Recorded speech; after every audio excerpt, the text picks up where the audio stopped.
ये आकाशवाणी रायपुर है। छत्तीसगढ़ी समाचार बुलेटिन के संग मिनल तिवारी के जय जोहार। अब सुनाओ आज के प्रमुख समाचार। प्रदेश के विश्वविद्यालय में पहली और तीसर सेमेस्टर के परीक्षा ऑनलाइन होही। उन्हें कुछ एक परीक्षा ऑनलाइन और ऑफलाइन दोनों तरीका ले होही। प्रदेश में कोरोना संक्रमण के दर बढ़ के 9.9% हो गए हैं। काली करीबन 5,500 संक्रमित नवा मरीज मिले हैं। और प्रदेश में अवैया 20 जनवरी के होवैया त्रिस्तरीय पंचायत चुनाव पर राज्य निर्वाचन आयोग कोती ले जम्मो तैयारी पूरा कर ले गए है। अब समाचार विस्तार ले। प्रदेश के विश्वविद्यालय में पहली और तीसरा सेमेस्टर के परीक्षा ऑनलाइन होही। उन्हें कुछ एक परीक्षा ऑनलाइन और ऑफलाइन दोनों तरीका ले होही। प्रदेश के उच्च शिक्षा विभाग सेमेस्टर वाले जम्मो पाठ्यक्रम पर ये संबंध में निर्देश जारी करे है। उच्च शिक्षा विभाग कहे है कि विश्वविद्यालय कोती ले अपन कार्य परिषद के अनुमोदन के बादे परीक्षा के व्यवस्था के संबंध में निर्देश जारी करे जाही। निर्देश में कहे गए है कि विद्यार्थी मन के सबो कक्षा अभी ऑनलाइन चलाए जाही। शिक्षक मन के रोस्टर पद्धति ले ड्यूटी लगी। प्रदेश में कोरोना संक्रमण के दर बढ़ के 9.9% हो गए हैं। काली प्रदेश में कोरोना संक्रमण के करीबन 5,500 नवा मामला मिले हैं। एमा रायपुर जिला में सबले ज्यादा करीबन 1,800 मरीज मिले हैं। अभी करीबन 27,500 मरीज के इलाज प्रदेश के आने अस्पताल या फिर होम आइसोलेशन में हुआ थे। उन्हें काली कोरोना संक्रमण ले 4 झीन मरीज के मौत हुए है। ओती दुर्ग जिला में घलो कोरोना मरीज के संख्या बढ़ा थे। काली जिला में कोरोना संक्रमण के 809 मामला मिले हैं। एमा साइंस कॉलेज के 14 झीन प्राध्यापक और आने स्टाफ शामिल है। उन्हें केंद्रीय औद्योगिक सुरक्षा बल CISF के 11 झीन जवान संक्रमित हुए हैं। एकर संगे संग 5 झीन नर्सिंग छात्रा घलो संक्रमित पाए गए हैं। प्रदेश में कोरोना ले बचाव बर अब तक 3,30,64,000 ले ज्यादा टीका लगाए गए हैं। उन्हें 15 ले 18 बछर के लइका मन ला टीका लगाए जाते। ये आयु वर्ग में मुंगेली जिला में सबले ज्यादा 74% लइका मन ला टीका लग गए है। रायपुर समेत राजनांदगांव और महासमुंद जिला में 50% ले ज्यादा किशोर लइका मन ला कोरोना के टीका लगे है। प्रदेश में कोरोना के बढ़त संक्रमण पर नेता प्रतिपक्ष धरमलाल कौशिक आरोप लगाइन है कि कोरोना के जांच रिपोर्ट मिले में अबेर होए के सेती संक्रमित मरीज मन के सही संख्या बेरा में मालूम नहीं हो पाथे, जेकर सेती कोरोना तेजी ले बढ़त जाथे। ओमन यहू आरोप लगाइन कि कोरोना संक्रमण ला रोके बर राज्य सरकार के तैयारी अभी तक स्पष्ट नहीं हो पाए है।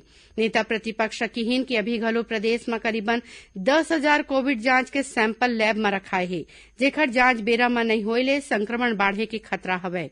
एकर बर राज्य सरकार ला आने जिला के लैब में ज्यादा ले ज्यादा प्रशिक्षित लोगन के नियुक्ति करना चाहिए, जेकर ले बेरा में रिपोर्ट मिल सके। प्रदेश में अवैया 20 जनवरी के होवैया त्रिस्तरीय पंचायत चुनाव पर राज्य निर्वाचन आयोग कोती ले जम्मो तैयारी पूरा कर ले गए है। ये संबंध में राज्य निर्वाचन आयुक्त ठाकुर राम सिंह आज उप जिला निर्वाचन अधिकारी मन के बैठका लेके चुनाव के तैयारी के समीक्षा करें। वीडियो कॉन्फ्रेंसिंग ले हुए बैठका में राज्य निर्वाचन आयुक्त कहिन कि चुनाव के काम लोकतंत्र के सबले बड़े ताकत है और आयोग के जिम्मेवारी हवय कि स्वतंत्र और निष्पक्ष रूप ले जनप्रतिनिधि के चुनाव होवय। ओमन कहिन कि कोरोना महामारी के बेरा में चुनाव कराना चुनौती के काम हवय और एकर बर ओमन लोगन ले सावधानी राखे के निर्देश दीन है। प्रदेश के सीमावर्ती क्षेत्र में माओवादी मन के खिलाफ अभियान ला और बढ़ाए जाही। दुर्ग रेंज के पुलिस महानिरीक्षक OP पाल काली राजनांदगांव पुलिस अधीक्षक कार्यालय में बैठका लेके अभियान के संबंध में गोट बात करीन। ओमन कहिन कि महाराष्ट्र और मध्य प्रदेश के सीमा ले लगे क्षेत्र में माओवादी मन के खिलाफ अभियान तेजी ले चलाए जाही। ये बैठका में जिला के माओवाद प्रभावित क्षेत्र के थाना और चौकी प्रभारी केंद्रीय सुरक्षा बल के अधिकारी मौजूद रहीन। पुलिस महानिरीक्षक माओवादी गतिविधि में सरलग निगरानी रखे और तलाशी अभियान चलाए बर कहिन है। ओमन जिला पुलिस बल CAF और सीमावर्ती क्षेत्र में तैनात ITBP के बीच बने तालमेल बना के एक संग्रह कार्रवाई के संबंध में निर्देश दीन। छत्तीसगढ़ी समाचार बुलेटिन आप मन आकाशवाणी रायपुर ले सुना था। अब आगू बढ़बो बाँचे समाचार कोती। नीति आयोग के सदस्य डॉक्टर वी के पॉल चेताए हैं कि कोरोना वायरस के ओमिक्रॉन वेरिएंट सामान्य सर्दी खांसी नो है एला हल्का मन नहीं लेना चाहिए। संवाददाता मन ले गोट बात करत उमन किहिन कि कोरोना महामारी फिर भीषण होवत जात है और ये बखत ओमिक्रॉन वेरिएंट डेल्टा के जगह लेवत है। एखर ले बांचे बर टीका लगवाना जरूरी है। डॉक्टर पॉल किहिन कि लोगन ला कोरोना ले बांचे बर टीका लगाए के संगे संग आने सावधानी के पालन करना जरूरी हवय। प्रदेश में कोरोना के बाढ़त संक्रमण ला देखत आने आने जिला में जरूरी कदम उठाए जाथे। राजनांदगांव जिला में स्वास्थ्य विभाग के टीम नगरीय निकाय के संग गांव गंवई के क्षेत्र में घलो घर घर जाके रोगी मन के सूची बनावत है। उन्हें टीम के सदस्य सर्दी जुकाम और बुखार के रोगी मन के कोरोना जांच करत है। ओती धमतरी जिला में कोरोना के बाढ़त मामला ला देखत आंगनबाड़ी केंद्र ला बंद कर दे है। जिला प्रशासन के आदेश के मुताबिक गर्भवती माइलोगन और 3 ले 6 बछर के लइका मन ला गरम भोजन घर में पहुंचा के दे जावत है। ये बेरा में आंगनबाड़ी कार्यकर्ता मन ला कोरोना ले बचाव के निर्देश के पालन करे बर कहे गए है। प्रदेश में अब तक 68 लाख मीट्रिक टन ले ज्यादा धान बिसाए गए है। 17 लाख ले ज्यादा किसान मन ले समर्थन मूल्य में धान बिसा के अब तक करीबन 13,329 करोड़ रुपया के रकम जारी करे गए है। यही बीच सहकारिता मंत्री डॉक्टर प्रेम साय सिंह टेकाम अपन निवास कार्यालय ले वीडियो कॉन्फ्रेंसिंग ले विभागीय अधिकारी मन संग समीक्षा बैठक करीन। उमन अधिकारी मन ले किहिन कि धान उपार्जन केंद्र ले 15 मार्च के पहले उठाव के काम पूरा हो जाना चाहिए। सहकारिता मंत्री है किहिन कि बरसा ले धान ला नुकसान झन पहुंचे एखर बर बने व्यवस्था करे जाए।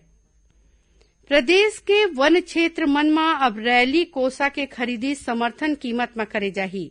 एखर बर छत्तीसगढ़ राज्य लघु वनोपज संघ ला अधिकार दे गे हे। वन मंत्री मोहम्मद अकबर बताइन कि राज्य सरकार के ये फैसला ले रैली कोसा उत्पादन करैया वनवासी मन ला ज्यादा फायदा मिलही। राज्य लघु वनोपज संघ के प्रबंध संचालक संजय शुक्ला बताइन कि राज्य में 2 किस्म के कोसा के उत्पादन होथे, जेला रैली और डाबा कोसा कहे जाथे। अभी रेशम विभाग कोती ले डाबा कोसा बिसाए जाथे, फिर रैली कोसा के खरीदी खुला बाजार में व्यापारी मन के माध्यम ले होथे। बिलासपुर जिला में मस्तूरी के कांग्रेस नेता के घर आज बिहिनिया करीबन 11 बजे नकाबपोश डकैत मन परिवार के सदस्य मन ला बंधक बना के गहना गुटा और नकदी लूट ली। वारदात के बेरा परिवार के मुखिया और स्थानीय कांग्रेस नेता मंदिर गे रहीन। सूचना मिलते बिलासपुर रेंज के पुलिस महानिरीक्षक रतनलाल डांगी और जिला के वरिष्ठ पुलिस अधीक्षक पारुल माथुर तुरते मौका में पहुंच के घटना के जानकारी लीन।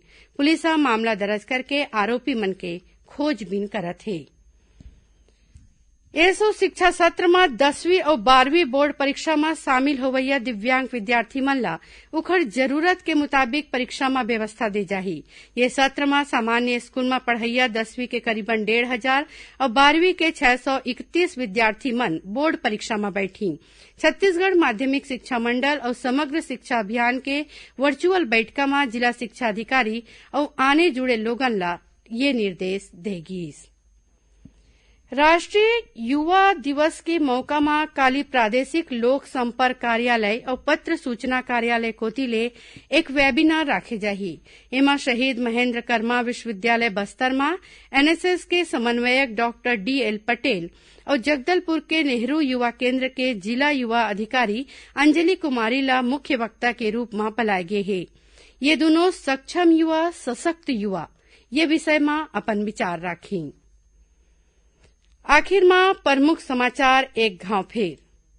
प्रदेश के विश्वविद्यालय में पहली और तीसर सेमेस्टर के परीक्षा ऑनलाइन होही।